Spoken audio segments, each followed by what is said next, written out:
Well, it's time for our weekly Can-Am Speedway report. The Nasty Track of the North celebrating its 51st year of being in business. No racing results from this past Friday because of the wet weather.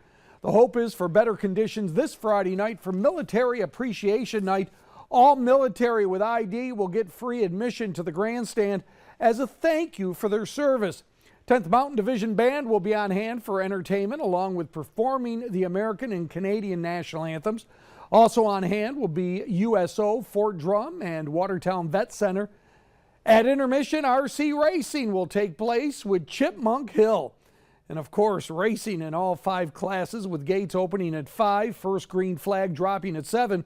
Can-Am Speedway located in Lafargeville.